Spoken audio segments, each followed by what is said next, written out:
하나님 말씀 보시겠습니다. 우리가 함께 나눈 하나님 말씀은 창세기 2장 17절에서 25절까지 말씀입니다. 우리가 함께 나눌 말씀은 창세기 2장 17절에서 25절까지 말씀.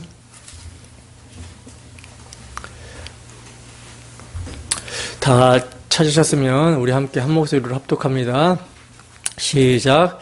선악을 알게 하는 나무의 열매는 먹지 말라. 내가 먹는 날에는 반드시 죽으리라 하시니라. 여호와 하나님이 이르시되 사람이 혼자 사는 것이 좋지 아니하니 내가 그를 위하여 돕는 배필을 지으리라 하시니라. 여호와 하나님이 흙으로 각종 들짐승과 공중의 각종 새를 지으시고 아담이 무엇이라고 부르나 보시려고 그것들을 그에게로 이끌어 가시니 아담이 각 생물을 부르는 것이 곧 그 이름이 되었더라. 아담이 모든 가축과 공중의 새와 들의 모든 짐승에게 이름을 주니라. 아담이 돕는 배필이 없으므로 여호와 하나님이 아담을 깊이 잠들게 하시니 잠들매 그가 그 갈빗대 하나를 취하고 살로 대신 채우시고 여호와 하나님이 아담에게서 취하신 그 갈빗대로 여자를 만드시고 그를 아담에게로 이끌어 오시니 아담이 이르되 이는 내 뼈 중에 뼈요 살 중에 살이라. 이것을 남자에게서 취하였은즉 여자라 부르리라 하니라. 이러므로 남자가 부모를 떠나 그의 아내와 합하여 둘이 한 몸을 이룰지로다. 아담과 그의 아내 두 사람이 벌거벗었으나 부끄러워하지 아니하니라. 아멘. 여자의 창조에 담긴 구원 계시. 여자의 창조에 담긴 구원 계시라는 제목으로 하나님 말씀 증거하도록 하겠습니다. 여러분, 성도는요 사랑으로 역사하는 믿음에 의해서 살게 된다라고 성경이 증거를 하고 있어요. 사랑으로 역사하는 믿음이란 다른 말로 하면 우리 주 예수 그리스도의 십자가 사랑이 이끄는 삶이다 라고 말할 수 있는데, 성도는 우리 주 예수 그리스도의 십자가 사랑에 매여 그 사랑을 동력 삼아 우리 주 예수 그리스도께서 나 같은 죄인을 위해서 피 흘려주신 공로, 그 공로만을 의지하여 믿음으로 살게 된다는 거예요. 그런데 여러분, 성도의 이러한 삶을 가능하게 하는 분이 누굽니까? 믿음으로 살게 하는 삶, 그리스도의 사랑이 동력이 되어 그 사랑을 힘입어 살게 하는 삶을 가능하게 하시는 분이 누구죠? 바로 성령이죠. 그래서 성도가 그리스도의 십자가 사랑에 매여 믿음으로 살아가게 될 때, 나타나게 되는 열매를 뭐라고 하냐면 성령의 열매라고 하는 거예요. 여러분, 성령의 열매라는 것은 성령이 맺어내는 열매라는 거죠. 여러분, 성령이 맺어내시는 열매가 무엇입니까? 갈라디아서 5장 22절에서 23절 말씀입니다. 함께 있습니다. 시작. 오직 성령의 열매는 사랑과 희락과 화평과 오래 참음과 자비와 양선과 충성과 온유와 절제니 이 같은 것을 금지할 법이 없느니라. 아멘. 여러분, 성령의 열매, 성령께서 맺어내시는 열매, 성령이 성도 안에서 역사함으로 열매를 맺어내신다라는 건데, 성령이 성도 안에서 무엇을 통해서 여러분 역사하시죠? 성령께서는 성도 안에서 무엇을 통해서 역사하십니까? 무엇을 통해서 열매를 맺어내시죠? 성령은 예수님의 것과 예수님의 영광, 즉 복음의 말씀을 통해서 역사하십니다. 그렇기 때문에 성령의 열매는요, 우리 주 예수 그리스도의 십자가 사랑이 성도 안에 부어져서 나타나게 되는 열매라는 거예요. 여러분들의 삶에 성령이 맺어내시는 열매, 그리스도의 사랑이 우리의 심령 가운데 부어져서 나타나게 되는 그런 열매들이 있으십니까? 사랑과 희락과 화평과 오래 참음과 자비와 양선과 충성과 온유와 절제, 이와 같은 것들은 금지할 법이 없다라고 말씀을 하고 있잖아요. 그러니까 이러한 열매는 성령이 임한 성도에게 반드시 나타나야 된다라는 것입니다. 반드시 맺어져야 되는 열매라는 거예요. 성경은요, 우리 성도들에게, 그리스도인들에게, 예수를 믿는 자들에게 성령을 따라 행하라, 성령을 따라 살아라, 이렇게 권면을 합니다. 성령을 따라서 살게 되면 반드시 이러한 열매가 나타나게 된다라고 말씀을 하고 있어요. 때문에 우리의 삶에 만약에 이러한 열매가 없다면 지금 우리는 육체의 소욕을 살기 때문에 이러한 열매가 맺어지지 않는 거라고 할 수 있는 것입니다. 다른 말로 하면 우리 주 예수 그리스도의 십자가 사랑에서 우리의 마음이 멀어져 있기 때문에, 그 복음을 망각했기 때문에 육체와 마음의 원한대로 살았던 옛사람과 그 성향과 습관대로 육체의 소욕에 끌려서 살게 된다는 거예요. 이것은요, 여러분, 세상에서 윤리 도덕적으로 나쁜 짓을 행하고 산다라는 말이 아니라, 물론 계속 복음의 은혜를 망각하게 되면 윤리 도덕적으로 또 반드시 타락하게 돼 있어요. 그러나 지금 하고자 하는 말은 세상 가운데 윤리 도덕적으로 나쁜 짓을 하고 하면서 살게 된다는 말이 아니라, 자기 인생을 자기가 주인이 되어서 자기 마음대로 살려고 하는 것을 말하는 거예요. 그러나 여러분, 육체의 소욕대로 살면요, 육체의 소욕대로 살면 하나님 나라를 유업으로 받을 수가 없습니다. 계속 이렇게 살게 되면요, 반드시 망해요. 이것은 구원받은 자가 구원에서 탈락될 수도 있다라고 하는 말을 하는 것이 아니라, 구원받은 자는요, 육체의 소욕대로 계속 살 수 없다라는 것을 말하는 거예요. 그 마음이 영원한 배도의 상태의 완악함으로 떨어질 수 없다라는 것을 말하는 것입니다. 때문에 성령이 임한 자들은요, 육체의 소욕대로 살게 되면 반드시 그 영이 탄식하고 괴로워져요. 괴로워집니다.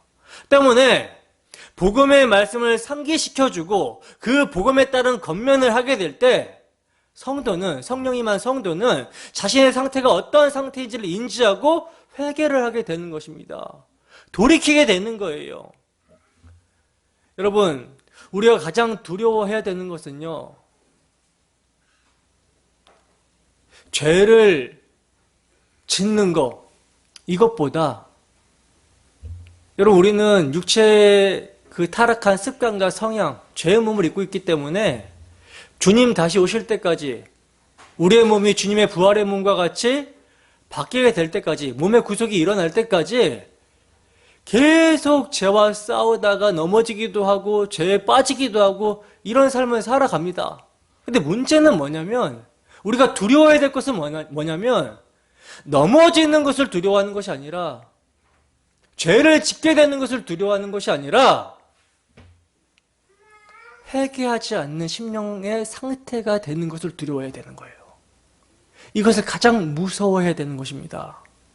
복음의 말씀의 빛이 우리의 심령에 조명이 되고 있음에도 불구하고 그 마음이 강팍하여 회개하지 않는 심령이 되는 것, 이것을 여러분 두려워해야 돼요. 그래서 죄가 무엇인지도 모르고 회개하지 않는 심령이 되는 것, 이것을 두려워해야 되는 것입니다. 여러분, 성령의 열매는요, 성령을 따라 행할 때 맺게 됩니다.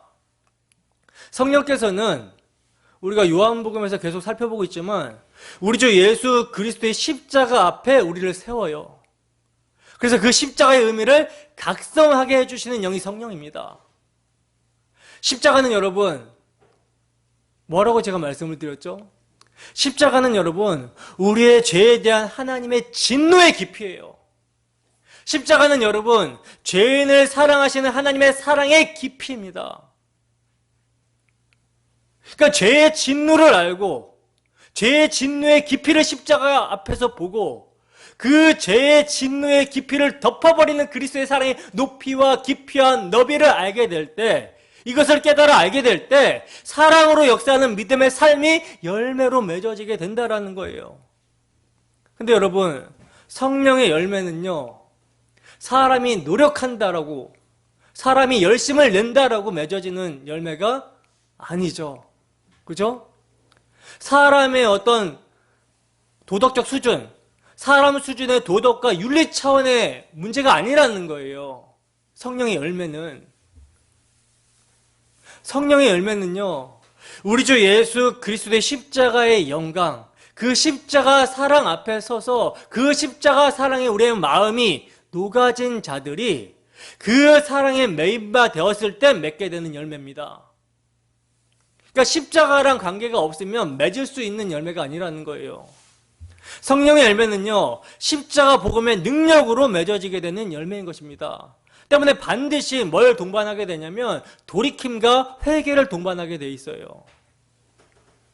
돌이킴과 회개를 동반한다라는 것은 그 마음의 상태가 어떤 상태가 되는 것입니까? 가난한 심령의 상태, 의에 줄이고 목마른 상태, 예수 그리스도의 의가 아니면 소망이 없는 상태가 되는 것을 말하는 것이죠. 여러분, 지금 우리의 마음은 어떠한 마음입니까? 어떠한 마음으로 예배에 나와 있으며 어떠한 마음으로 예배에 참석하고 있습니까? 매번 제가 여러분들의 마음의 상태를 묻는 것은요, 하나님이 기뻐 받으시는 예배는 가난한 마음으로 상하고 통회하는 심령으로 주의 말씀 앞에서 떠는 자, 그리하여 우리 주 예수 그리스도의 십자가 공로에만 소망을 두는 자, 그런 자의 예배만을 받으시기 때문입니다. 그래서 자꾸 마음을 묻는 거예요. 마음의 상태가 어떠한지를 묻는 것입니다.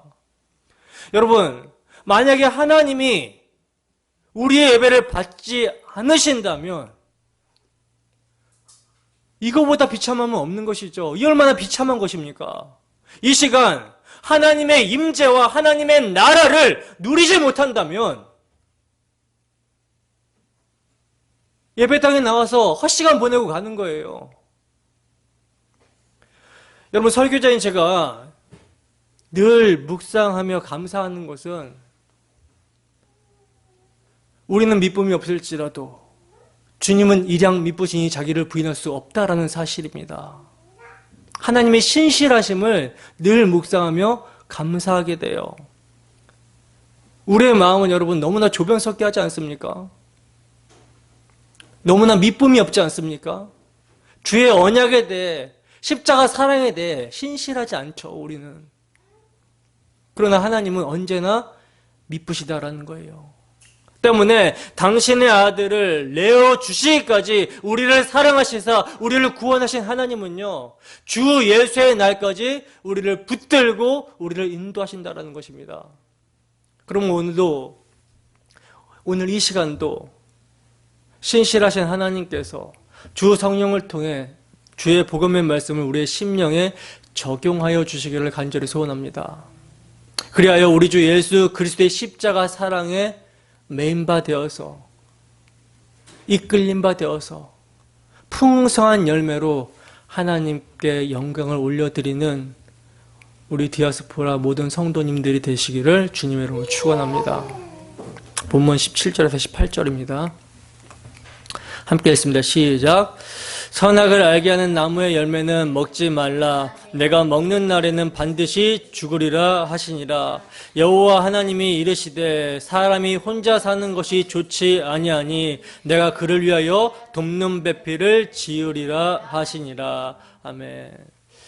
여러분, 성경에서 문맥은요, 생명성과 같다라고 하거든요. 생명성과 같습니다. 우리는 여기서 선악을 알게 하는 나무 열매는 먹지 말라, 내가 먹는 날에는 반드시 죽으리라 하시는 하나님의 금령의 말씀이 어떤 문맥과 결부되어 있는지를 주목해서 봐야 되는 거예요. 17절에 반드시 죽으리라 하신 말씀이 18절에서 돕는 배필을 지으리라 하는 말씀과 결부가 되어 있습니다. 이 문맥은요, 하나님과 아담과의 관계와 아담과 하와의 관계가 대칭을 이루고 있는 문맥이라는 거예요. 지금 문맥이. 이것은 여러분, 아담과 하와의 관계가 사랑의 관계이듯이 하나님과 하나님의 백성들 사이의 관계도 사랑의 관계라는 점을 말해주고 있는 거거든요. 그러니까 하와가 아담만을 사랑해야 되듯이 하나님의 백성인 우리도 하나님만을 사랑해야 된다라는 말씀이에요. 여러분, 하와가 아담 말고 다른 남자를 사랑했을 경우를 한번 생각해 보세요. 결혼 관계가 유지될 수 있겠습니까? 유지될 수 없는 것이죠, 더 이상. 이와 같이 먹는 날에는 반드시 죽으리라 하시면요, 아담이 하와에게 내가 정절을 지키지 않는 날에는 우리의 결혼은 끝장이다 라고 하는 것과 같은 뜻인 것입니다. 제가 이것을 지난주에 결혼 서약으로 설명을 했었는데, 결혼을 하는 남녀가 하나님과 많은 지인들 앞에서 부부 될 것을 언약을 하잖아요. 이 언약을 할 때 그 서약은요, 가혹한 것이나 속박하기 위한 것이 아니라 피차간에 인격적으로 존중하고 끝까지 사랑하겠다라고 하는 맹세죠. 그죠?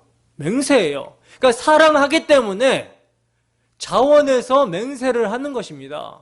사랑하기 때문에 이 사랑을 배신하게 되면 결혼 생활을 유지할 수가 없는 거예요.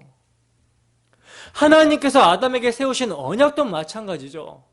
그 언약도 마찬가지로 아담과 인격적으로 교제하며 관계를 유지하기 위한 사랑의 언약이었다라는 것이죠. 그러므로 하나님께서 아담에게 세우신 선악과 언약은요, 지키기 어렵다거나 가혹한 것이 절대 아니었다라는 거예요.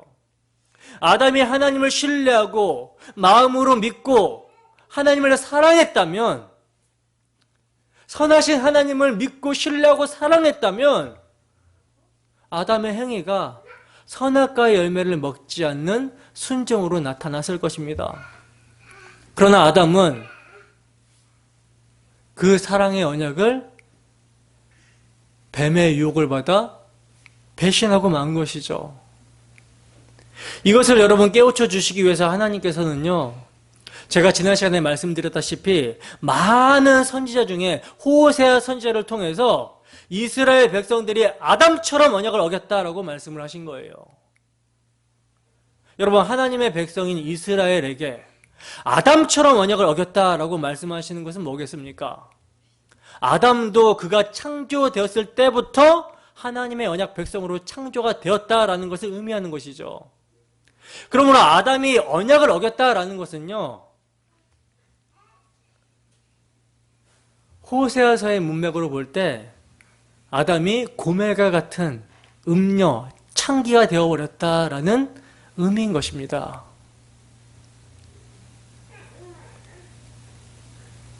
하나님의 생기를 불어넣어서 정말 영광스럽게 하나님과 교제할 수 있는 존재로 창조해 놓으셨는데, 그 자리를 박차고 외간 남자를 따라 간음하고 행음한 그 모습이 아담의 모습이며 우리의 모습이었다라는 거예요. 근데 여러분, 놀라운 은혜는 무엇인 줄 아십니까? 고멜과 같이 창기가 되어버린 아담을요, 하나님께서 버리셔야 마땅하잖아요. 너는 흙이니 흙으로 돌아가라. 한번 죽는 것은 정한 것이고 후에 심판이 있으니 심판받고 영원한 지옥에 떨어져 버려라.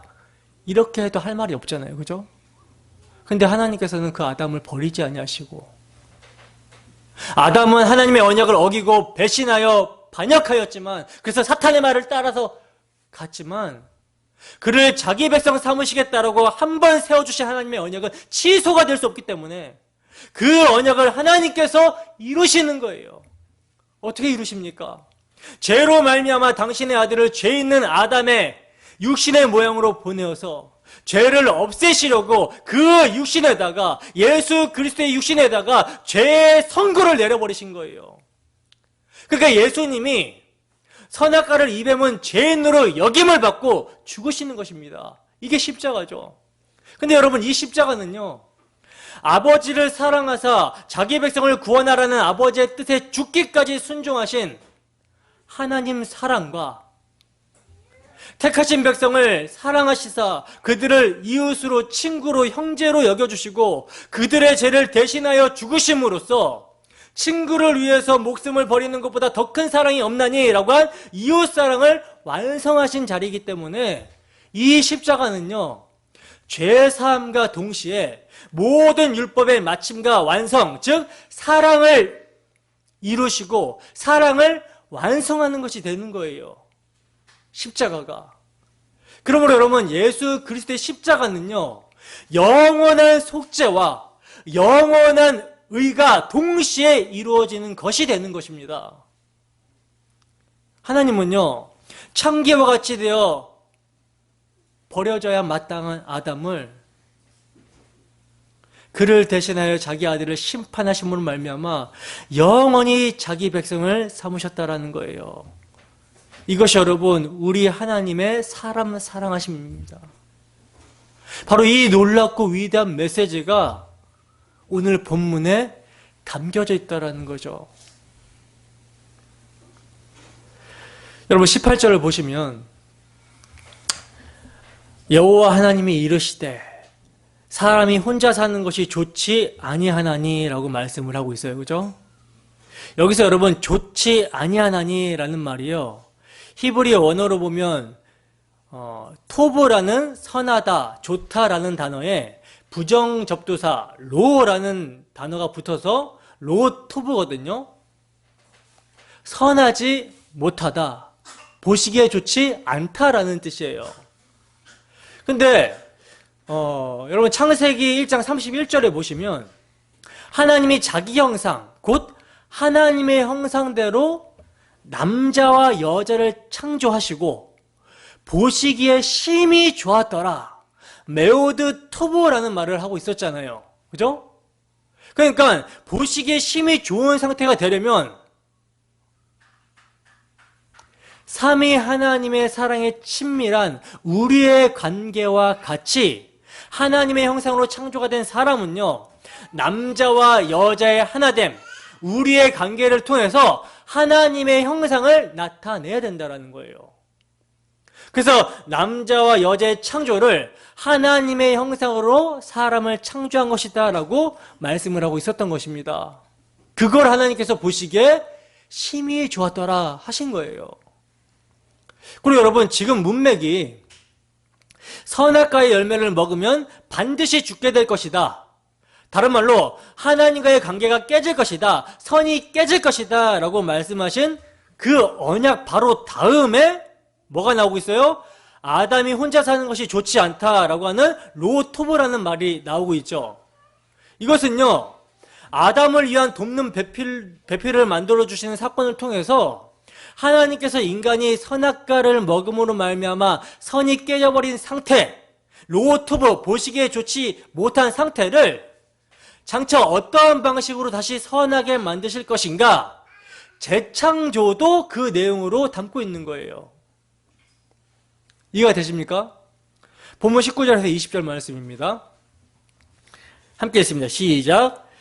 여호와 하나님이 흙으로 각종 들짐승과 공중의 각종 새를 지으시고 아담이 무엇이라고 부르나 보시려고 그것들을 그에게 이끌어 가시니 아담이 각 생물을 부르는 것이 곧 그 이름이 되었더라.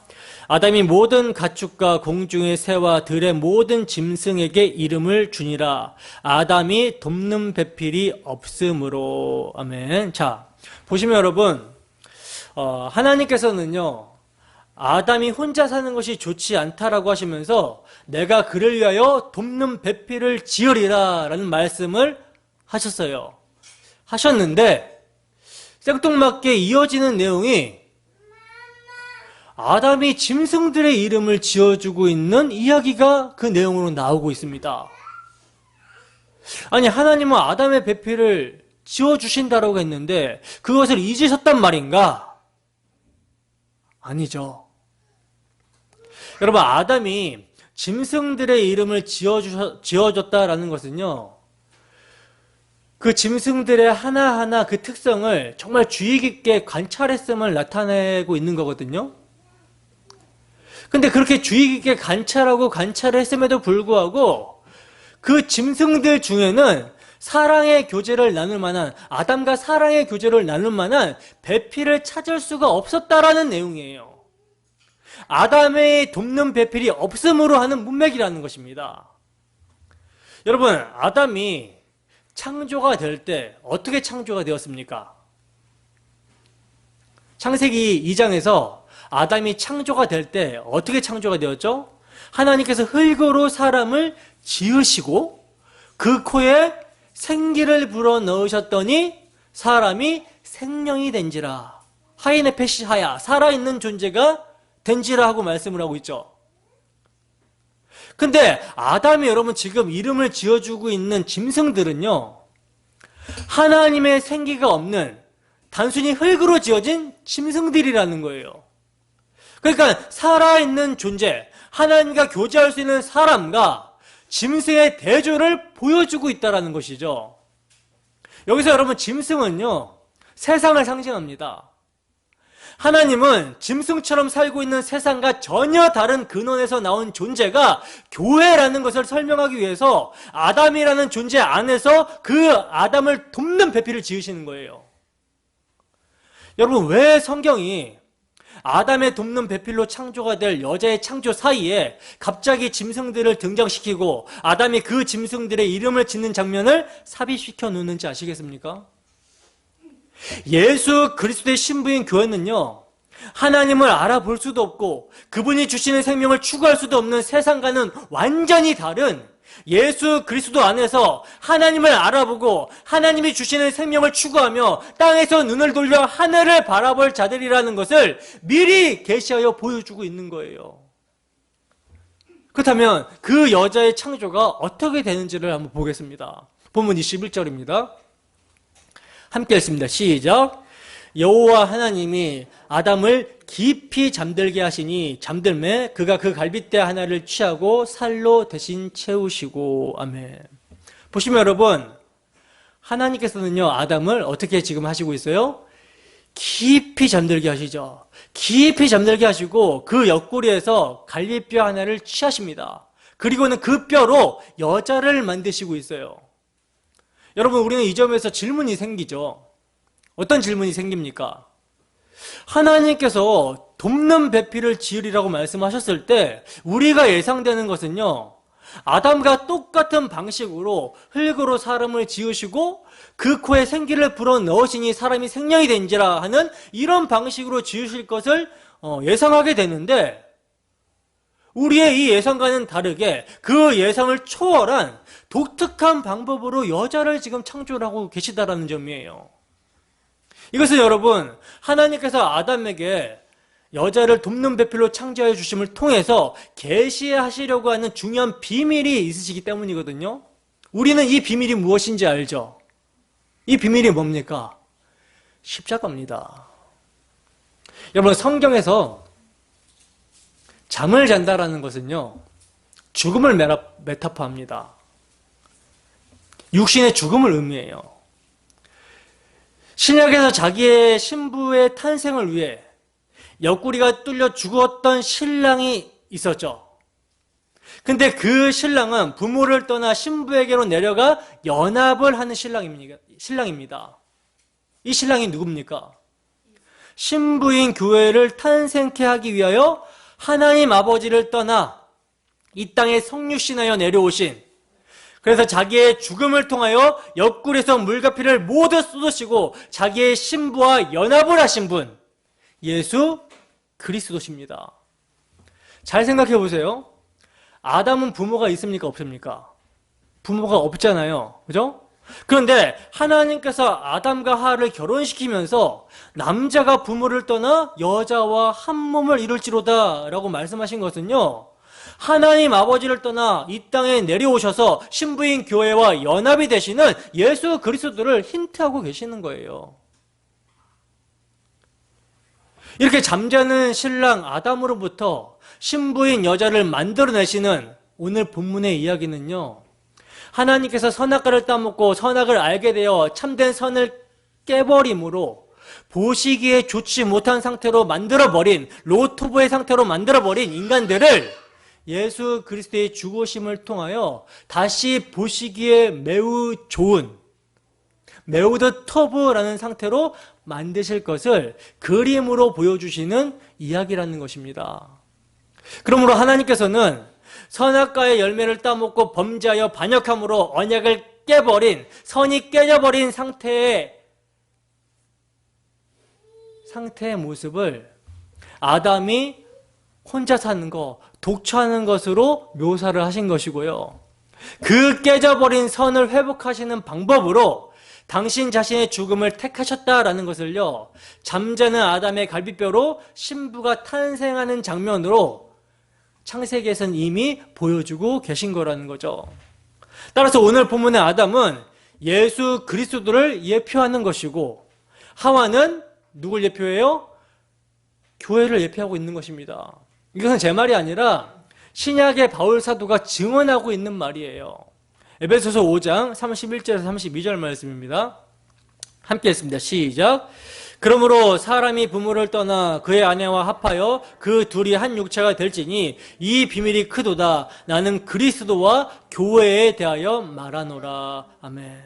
자, 보시면 바울 사도는요, 정확하게 오늘 본문인 창세기 2장 24절의 말씀을 그대로 가져와서 그대로 인용해서 그리스도와 교회에 대하여 말한다라고 증언을 하고 있어요. 여러분, 우리가 여기서 또 알아둬야 되는 것은요, 신랑 예수 그리스도로 말미암는 교회인 여자의 창조는 절대 자신의 요구나 노력이나 열심으로 태어나지 않았다라는 사실입니다. 여자가요, 나 좀 만들어줘, 나 좀 태어나게 해줘, 요구하지 않았다라는 거예요.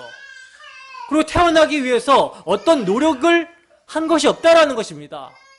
여자는요, 교회는 하나님의 뜻과 계획에 따라 없음에서 있게 되었던 것이고 죄와함으로 죽은 상태에서 살아나게 된 거예요. 때문에 여러분, 우리가 이 여자의 창조 이야기가 교회의 탄생을 예표하고 있다라는 것을 인정한다면 우리의 구원에 있어서 절대 인간 측에서의 선택이나 공로를 내세울 수 없다라는 것을 알 수가 있는 거라는 거예요. 자, 이렇게 여러분, 아담의 돕는 배필로 신부로 창조가 되는 여자는요, 우리 주 예수 그리스도의 십자가로 말미암아 탄생하게 될 교회를 예표하고 있었던 것입니다. 그래서 성경은 교회를 상징하는 신부들을 등장시켜서 교회의 정체성이 무엇인지를 반복해서 보여주고 있었던 거예요. 예를 들면 구약 성경에 이삭의 아내 리브가는요, 교회가 어떻게 그리스도에게 드려지게 되는가를 상징하고 있었으며, 요셉의 그 결혼, 그러니까 요셉이 아스낙과 결혼한 일과 그가 애굽에서 얻은 아들들이 야곱에 속한 것은요, 교회가 어떻게 세상에서 선택을 받아서 어떻게 하나님께 속하게 되는지를 보여주고 있었던 거예요. 예표와 모형과 그림자로. 또 출애굽기에 나오는 모세의 아내 누굽니까? 십보라. 이 십보라는요, 광야에서 모세와 결혼함을 통해서 이 땅의 교회는 광야 교회라는 것을 상징하고 있었던 것이고요. 여호수아에서 나오는 갈렙의 딸 악사가 온니엘에게 시집간 후에 아버지 갈렙으로부터 윗셈과 아랫셈을 얻게 되는 내용은요, 유업을 기업으로 받는 교회에 대해서 보여주고 있는 모형이었어요. 또 룻기에 나오는 룻이 보아스에 의해서 대가를 치르고 결혼한 것은요, 값을 치르고 사서 구속이 되는 교회를 보여주고 있는 것이고, 사무엘상에 나오는 아비가일과 다윗의 결혼은 군대로서 싸우는 교회의 모습을 보여주고 있었던 거라는 거예요. 그러니까 이렇게 교회는 세상에서 선택을 받아서 구속함을 입었고 속량함을 받았고 값으로 사신바 되었고 광야를 거쳐 나왔으며 사탄과 싸우며 유업을 받고 그리스도에게 신부로 드려진 존재라는 것을 성경은 말씀하고 있었다라는 것이죠. 그리고 이 모든 것들이 우리 주 예수 그리스도의 십자가 사건으로 일어나게 된 것이며, 그 십자가 사건이 바로 창세기 2장의 여자의 창조의 모습 속에 들어 있었던 것입니다. 그러니까 우리 교회는요, 결코 우연히 우발적으로 생겨난 것이 아니라는 거예요. 영원 전부터 존재했던 하나님의 계획하심과 작정 속에 이미 들어 있었다는 것이죠. 하나님께서 아담만 지으시고 안식하신 것이 아니라 여자까지 만드시고 안식을 하셨다라는 것은요, 우리 교회는 하나님께서 괜히 심심해서 만드신 것이 아니라 하나님의 영원한 작정 속에 이미 들어있다라는 것을 확증해주는 좋은 증거인 거예요. 에베소서 1장 3절에서 6절 말씀 볼까요? 저는 이 지금 에베소서 말씀을 통해서 창세기를 조명해주고 있는 것입니다. 에베소서 1장 3절에서 6절 말씀입니다. 함께 했습니다. 시작. 찬송하리로다 하나님 곧 우리 주 예수 그리스도의 아버지께서 그리스도 안에서 하늘에 속한 모든 신령한 복을 우리에게 주시되 곧 창세 전에 그리스도 안에서 우리를 택하사 우리로 사랑 안에서 그 앞에 거룩하고 흠이 없게 하시려고 그 기쁘신 뜻대로 우리를 예정하사 예수 그리스도로 말미암아 자기의 아들들이 되게 하셨으니 이는 그가 사랑하시는 자 안에서 우리에게 거저 주시는 바 그의 은혜의 영광을 찬송하게 하려는 것이라. 아멘. 에베소서 1장 23절도 보겠습니다. 함께 했습니다. 시작. 교회는 그의 몸이니 만물 안에서 만물을 충만하게 하시는 이의 충만함이니라. 아멘. 교회는 여러분 창세 전에, 세상이 창조되기 전에 그리스도 안에서 그리스도의 신부로 예정이 되었어요. 예정이 되었고, 교회는요, 예수 그리스도의 몸으로서 예수 그리스도의 충만입니다. 예수님은요, 교회가 없이는 충만하시지 않으시기로 창세 전에 작정하셨다라는 거예요. 그러니까 교회가 없이는 예수 그리스도가 혼자 사는, 독처하는 모습이 되는 거라는 것이죠. 때문에 하나님께서는 예수 그리스도를 이 땅에 보내셔서 예수 그리스도의 신부인 교회를 찾으시는 거예요. 무엇으로? 십자가에서 속량하신 그 속량을 통해서 찾으시는 것입니다. 그래서 성령을 보내시는 거예요. 그리고 그렇게 창세전에 택하신 신부들을요, 성령을 보내셔서 우리 주 예수 그리스도께서 이루신 그 구속을 통해서 역사 속에서 다 찾으시게 되면 그제서야 뭐가 와요? 역사의 끝이 오는 것입니다. 계시록 21장 2절에서 4절 말씀입니다. 함께 했습니다. 시작. 또 내가 보매 거룩한 성 새 예루살렘이 하나님께로부터 하늘에서 내려오니 그 준비한 것이 신부가 남편을 위하여 단장한 것 같더라. 내가 들으니 보호자에서 큰 음성이 나서 이르되 보라 하나님의 장막이 사람들과 함께 있음에 하나님이 그들과 함께 계시리니 그들은 하나님의 백성이 되고 하나님은 친히 그들과 함께 계셔서 모든 눈물을 그 눈에서 닦아주시니 다시는 사망이 없고 애통하는 것이나 곡하는 것이나 아픈 것이 다시 있지 아니하리니 처음 것들이 다 지나갔음이로라. 아멘. 그러니까 여러분 오늘 본문은요, 요한계시록의 결론을 향하고 있는 계시의 출발 지점이라는 거예요. 여러분 우리는 이렇게 여제의 창조를 통해서 죄인인 우리를 구원하시기 위해 십자가에 못 박히시고 옆구리가 창에 찔리심으로 말미암아 물과 피를 다 쏟아내신 우리 주 예수 그리스도의 사랑을 보게 됩니다. 그리고 그 사랑으로 우리는 하나님과 화목하게 되었고 하나님의 생명력을 누리는 예배하는 존재가 되었다라는 거예요.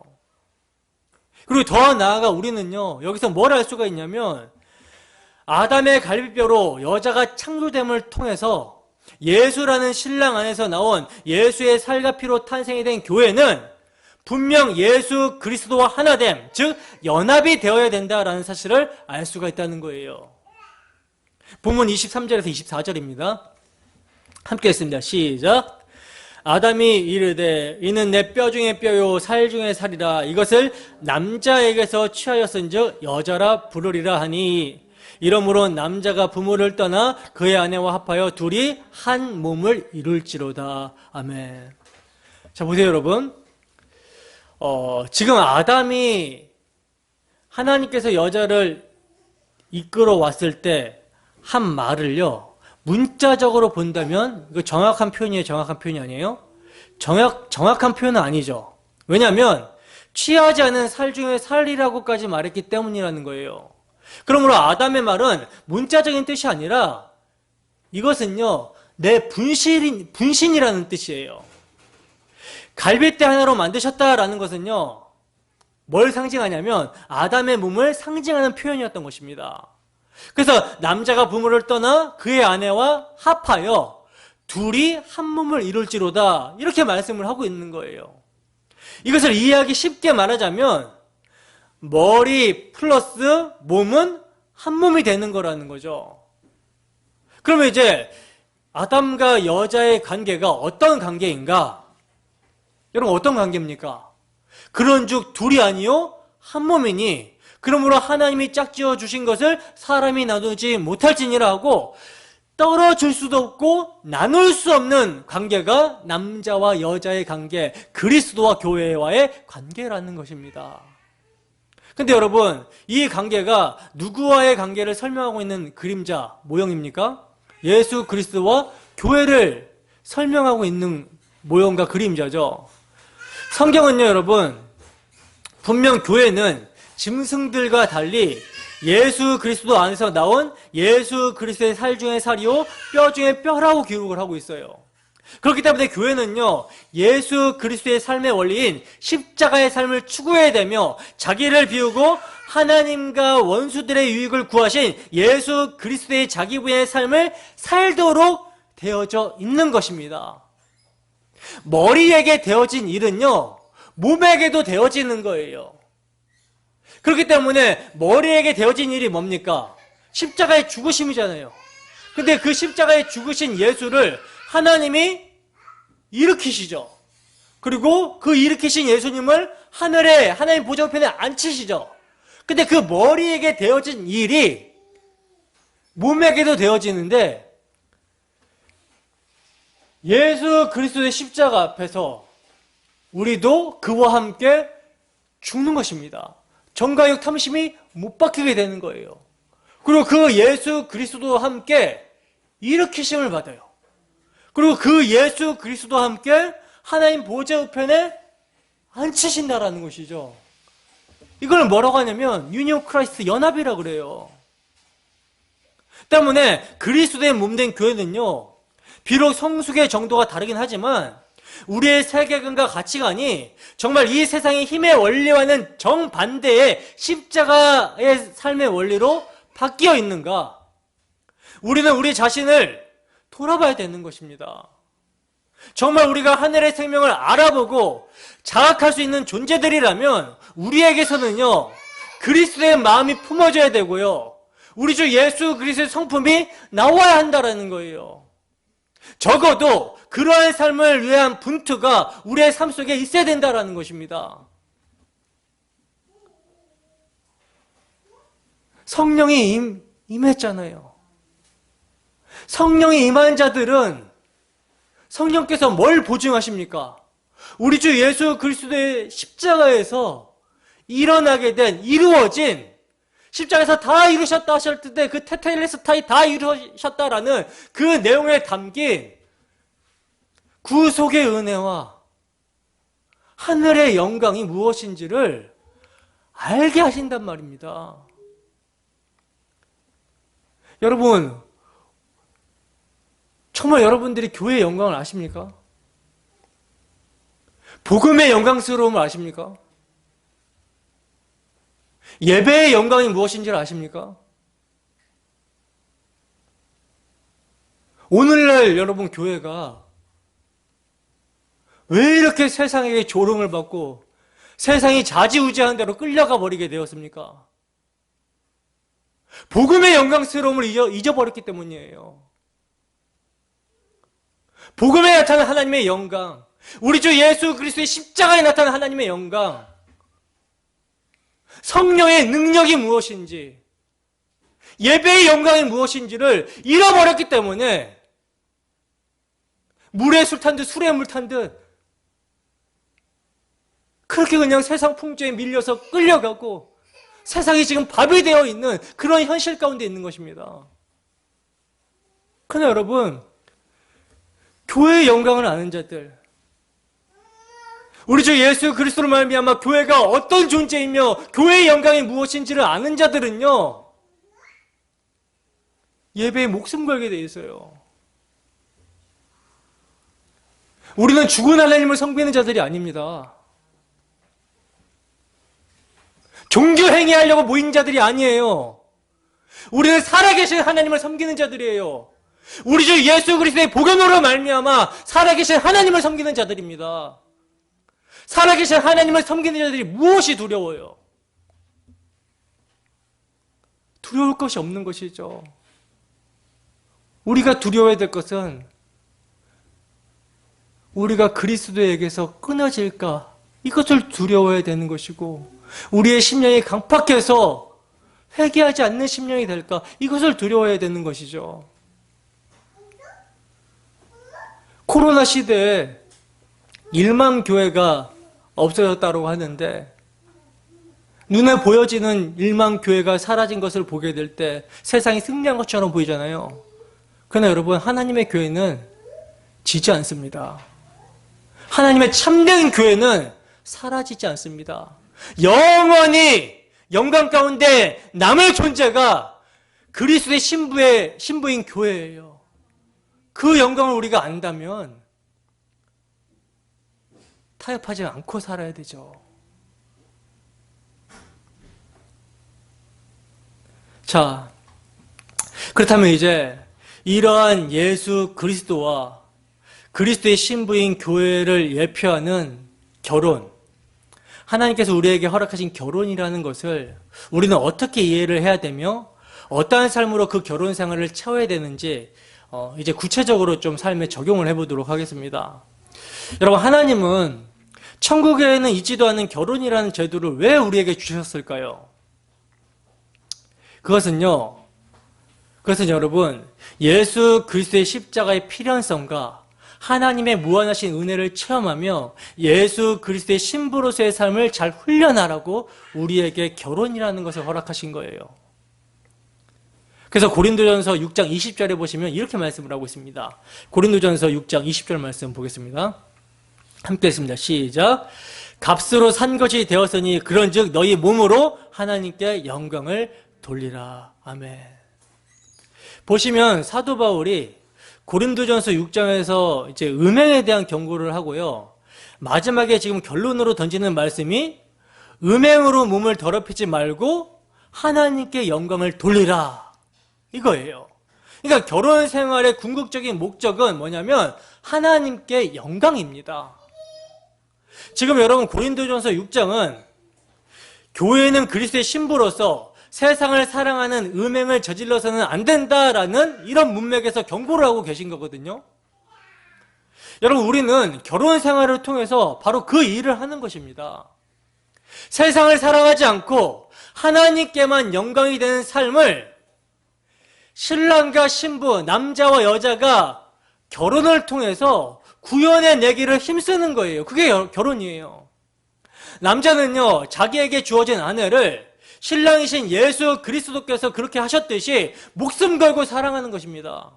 여자는요, 하나님께 순종하며 전적으로 자신의 삶을 의뢰하고 의존해야 되는 교회의 삶을 살아야 되는 거예요.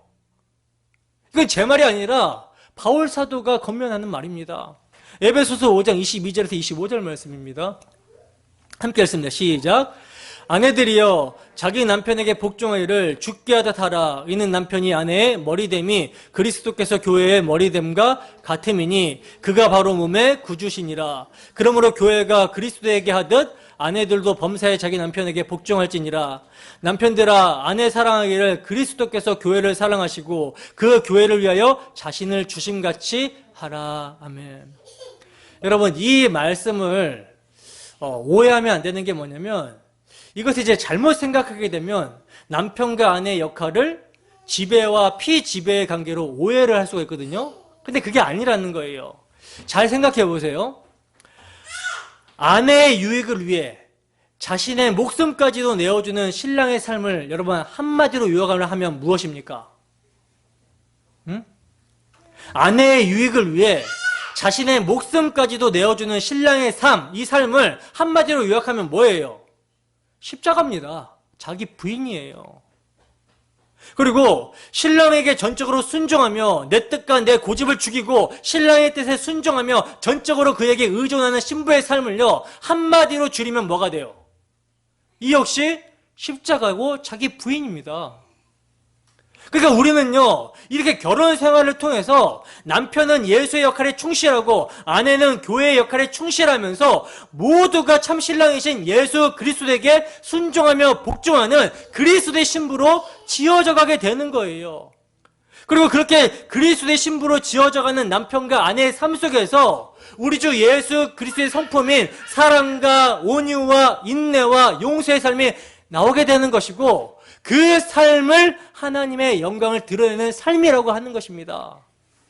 결혼 생활이라는 것이요, 바로 그러한 이유에서 우리에게 주어진 것이기 때문에 여러분이 사랑과 인내와 용서와 온유와 절제 같은 예수 그리스도의 마음을 드러낼 수 있도록, 예수 그리스도의 성품을 드러낼 수 있도록 여러분들의 배우자가 전부 성인군자가 아니고 조금 모질하거나 답답하거나 때로는 포악스럽거나 표독스러운 것입니다. 여러분이 여러분들의 배우자를 보면서 내가 어쩌다가 저런 인간을 만나가지고 이런 개고생을 하나 라고 이렇게 생각하시면 돼요? 안 돼요? 안 되는 거예요. 누가 선택했어요? 본인이 선택해놓고 하나님께 원망하면 됩니까? 그러나 여러분, 참 다행인 것은 우리 주님은 실수가 없으신 분이라는 거예요. 실수가 없으신 우리 주님께서는요, 우리에게 가장 알맞은 배우자를 주신 것입니다. 그 속에서 우리는 사랑과 인내와 용서와 온유와 절제를 훈련하라고 그런 배우자를 주신 거예요. 여러분, 처음부터 살신 성인의 자세로 서로 사랑하는 사람들이 있을까요? 만일 있다고 한다면 그런 부부 사이에서 무슨 인내와 용서와 온유가 나타나겠습니까? 원수가 있어야 사랑이 있는 것이고, 나에게 해코지 하는 사람이 있어야 용서가 있는 것이고, 나를 괴롭히는 사람이 있어야 인내가 있는 거잖아요. 우리는 부부관계를 통해서 바로 그러한 훈련을 하는 것입니다. 그리고 그런 관계 속에서 서로 십자가 앞에 자신을 세우는 거예요. 그리고는 우리는 배우는 거죠. 야, 우리 주 예수 그리스도께서 나의 죄를 대속해 주시지 않으셨다면 난 정말 어쩔 뻔했는가? 십자가의 필요성을 배우는 것입니다. 그렇게 예수 그리스도의 은혜와 사랑을 알아가면 알아갈수록 서로 피차 뜨겁게 사랑하는 관계로 바뀌어지게 되는 것이며, 가정이요, 작은 천국이 되어져 가는 거예요. 여러분들의 가정은 작은 천국으로 바뀌어지고 있습니까? 바뀌어지고 있지 않다면 우리는 그리스도의 십자가 사랑을 깊이 생각해 봐야 되는 거예요. 자, 이제 결론입니다. 본문 25절입니다. 함께 읽습니다. 시작. 아담과 그의 아내 두 사람이 벌거벗었으나 부끄러워하지 아니하니라. 아멘. 자, 아담과 그의 아내 두 사람이 벌거벗었으나 부끄러워하지 아니하니라. 여러분, 벌거벗었으나 부끄러워하지 않는다라는 것은요, 이건 뭐 부부이기 때문이 아니라 선악과를 먹기 전에 사람의 상태를 이야기하는 거예요. 선악과를 먹기 전에 사람은요, 자신을 의식하지 않는다라는 것이죠. 즉, 선악을 알지 못하는 상태에서 가능한 일이라는 거예요. 부끄러워하지 않는다라는 것은. 자신을 의식하지 않기 때문에 자신을 기준으로 자기 입장에서 선과 악을 구분하여 판단하지 않는 것입니다. 그러나 자신을 의식하게 되면 어떻게 됩니까? 벌거벗은 자기 상태를 의식하게 되고 부끄러움을 알게 되죠. 그죠? 하나님은요, 이것을 원하지 않으셨던 거예요. 그렇다면 그리스도로 말미암아 새롭게 될 한 몸의 관계는 자신을 의식하지 않는 관계일까요? 여러분, 선악과를 먹고 선악을 알게 된 인간은요, 죽는 순간까지 자신을 의식하지 않을 수가 없어요. 거듭났다 할지라도. 그것이 바로 모든 인간이 죄 아래 있다라고 하는 증거입니다. 그러면 거듭난 성도라 할지라도 이처럼 자신을 의식하게 되는데 어떻게 한 몸의 관계가 가능하게 되는가? 여러분, 그리스도인, 예수를 믿는 성도는요, 그리스도 안에서 자신을 의식하되 새로운 시각에서 의식을 하게 됩니다. 새로운 시각에서 의식을 하게 돼요. 그러니까 죄 아래에서 죽은 자로 자기 자신을 의식하게 된다라는 거예요. 여러분, 십자가에서요, 우리의 정과 육 탐심은 못 박혔습니다. 믿으십니까? 때문에 자신을 죽은 자로 의식하게 되면요, 죽은 몸을 가치 있게 만드는 것에 집중하는 것이 아니라, 그래서 무화과 나무 잎으로 자신을 엮어서 자기의 부끄러움을 가려보려고 하는 것이 아니라 죽은 자를 살리신 분에게 집중하게 된다는 것이죠. 이것이 여러분 그리스도의 피로 세워진 한 몸의 관계인 것입니다. 이것은 부부 관계, 예수를 믿는 가정에서도 마찬가지고 교회에서의 삶도 마찬가지예요. 여러분, 우리는요, 피로 값주고 사신 한 몸 공동체예요. 생명을 공유한 공동체입니다. 때문에 한 몸의 관계라면요, 부끄러움이 없어야 되는 거예요. 이것이 교회입니다. 물론 옷을 벗고도 부끄러움을 느끼지 말아야 된다는 것이 아니라 자기를 의식하고 이웃을 의식하면서 저울질하고 타인보다 못하고 낮은 자리에 있는 것으로 부끄러워하는 세상의 방식이 통용되지 않는 것이 교회여야 된다는 거예요. 이것이 그리스도 안에 있는 교회인 것입니다. 여러분, 교회는요, 세상의 가치관에 따라서 세상의 것을 기준으로 하여서 서로 판단하지 않습니다. 교회는요, 다만 그리스도의 피가 기준이 되어서 자신이 누구인가를 판단해야 된다는 거예요. 그래서 교회에서는 잘난 사람과 못난 사람의 구별이 있을 수가 없는 거라는 거죠. 이방인이나 유대인이나 남자나 여자나 자유인이나 종이나 구별이 있을 수 없다는 거예요. 왜? 모두가 다 예수 그리스도의 십자가 앞에 정과 유, 탐심, 정욕을 못 박은 존재이기 때문에, 그리스도 안에서 모두 죽은 존재이기 때문입니다. 그렇기 때문에 부부라는 관계도요, 새로운 시각에서 바라봐야 되는 거예요. 세상의 시각에서는요, 부부관계는 서로 자기 행복을 위해서 맺어진다라고 할 수가 있어요. 그러니까 서로 기대하는 것이 있기 때문에 자기 행복을 목적으로 만나게 된다라는 거죠. 때문에 이 기대가 깨지면요, 부부관계를 지속할 수 있는 이유를 잃어버리게 되고 결국 갈라지게 되는 이혼이라는 결과를 초래하게 되는 것입니다. 그러나 그리스도인에게 결혼은요, 자기 행복을 위하여 결혼하는 것이 아니라 그리스도를 위하여 주를 기쁘시게 해드리는 것이 무엇인가, 이것이 되어야 된다는 거예요. 서로 십자가 앞에 서고 그 십자가 앞에서 용서받는 사랑으로 서로 허물을 덮어줌으로 부끄러움이 없는 삶을 살아가야 된다는 것이죠. 그래서 나로 인해 상대방을 어떻게 유익하게 해줄까? 어떻게 상대를 기쁘게 해줄까? 이러한 삶으로 지향되어져 가야 되는 것이 복음을 아는 성령이 임한 그리스도인의 삶인 것입니다. 여러분, 이것이 가능하게 되는 것이 복음의 능력이에요. 복음의 능력을 모르니까 이러한 엄청난 그리스도와 교회와의 비밀을 가정에서 구현해내지 못하고 있는 것입니다.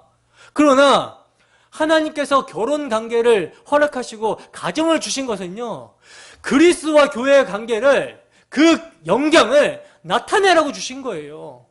그렇기 때문에 복음의 능력으로 다가오게 되면, 복음이 말이 아니라 성령의 나타남과 능력으로 다가오게 되면 가정에서부터 변화가 일어나게 되는 것이고, 그 가정이 변화가 되면 교회가 변화가 되는 것이고, 교회가 변화가 되면 이 사회가 변화가 되는 것입니다.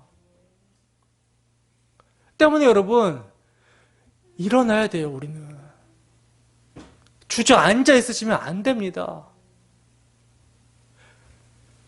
피곤한 손과 연약한 무릎을 일으켜 세우셔야 되는 거예요. 근데 여러분, 이것이 참 안타깝지만 우리 힘으로 되는 것이 아니죠. 그러나 그 안타까움이 우리에게 있어야 된다니까요. 여러분, 조국 교회를 보면서 눈물이 나십니까? 저는 이 작은 교회, 진짜 별 볼일 없는 이 교회를 그 멀리서 찾아오는 것을 보면서 한편으로는 참 복음이 전해져서 기쁘기도 하지만 한편으로는 오직 복음을 전하는 교회가 없으면 이렇게 누추한 곳까지 찾아오게 될까라는 그런 마음의 안타까움과 슬픔이 있습니다. 여러분, 우리에게 이런 슬픔이 있습니까? 우리에게서부터 이 복음이 정말 능력으로 역사해야 되는데 목사인 나 자신에게도 정말 복음의 능력이 역사하고 있는가?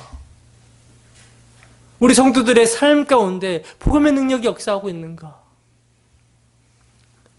계속 여기에 초점이 맞춰져요. 타락한 세상의 모습을 보면서 하나님의 창조 질서가 무너져가고 있는 모습을 보면서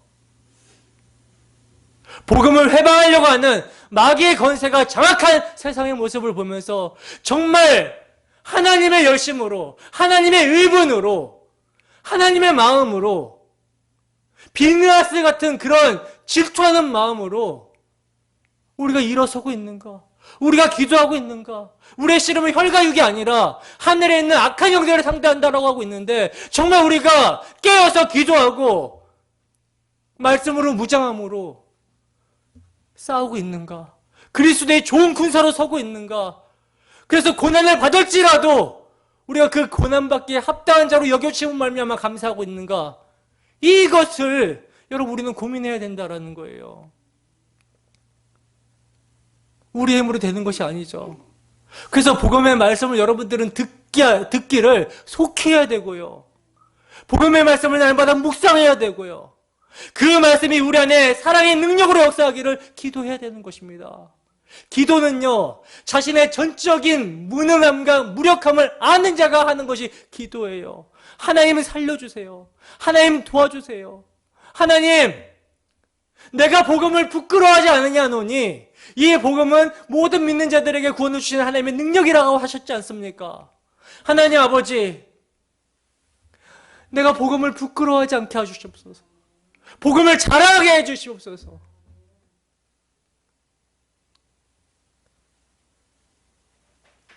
이러한 모습이 우리에게 있어야 되는 것입니다. 여러분, 우리의 속에 화가 치밀어 오를 때, 그럴 때 많잖아요. 부부 관계에 있어서 그렇고, 교회 관계에 있어도 그렇고, 사회생활 하면서도 그렇고, 복음을 탁 망각하는 순간 우리 속에 화가 치밀어 오르게 되죠. 내가 손해보는 것 같으면, 나를 무시하는 것 같으면, 또 억울하게 하고 답답하게 하는 일들도 있죠. 그럴 때마다 묵직한 그 무엇이 막 우리 속에서 올라오죠. 그래서 이것을 막 터뜨려버리고 싶을 때 그때 우리 뭘 기억해야 됩니까? 나 같은 죄인을 구원하여 신부 삼기 위해 십자가에서 죽으시고 옆구리에 살과 피를 모두 쏟아내신 우리 주님을 생각하시기 바랍니다. 도저히 참을 수가 없을 때 나 같은 죄인을 위해 털 깎는 자 앞에서 어린 양처럼 묵묵히 순환을 당하셨던 우리 주님을 생각하셔야 된다는 거예요. 그리고 이 모든 상황을 주님께서 허락하셨다라는 주권을 기억하시기 바랍니다. 그러할 때 우리가 어떻게 행해야 될지가 보이게 될 것입니다. 여러분, 우리 주 예수 그리스도의 복음, 십자가 사랑 말고는요, 우리를 변화시킬 능력은 세상에 없습니다. 여러분들에게 계속 복음의 말씀을 들려주시고 또 그 복음을 살아내기 위해서 기도하는 여러분들 되기를 소원합니다. 우리의 수치와 부끄러움이 드러날 때 우리의 심령이 가난해지고 통회하고 자복하는 심령이 될 때 우리 주 예수 그리스도의 피가 우리를 덮으십니다. 그리고 그 피가 우리로 하여금 상대의 부끄러움을 덮어주는 삶을 살게 합니다. 그래서 사랑은 허다한 허물을 덮느니라 하고 베드로 사도는 증거하고 있는 거예요. 여러분, 이러한 넘치는 복음의 능력이 우리의 삶에 충만하기를 주님의 이름으로 축원합니다. 기도하겠습니다.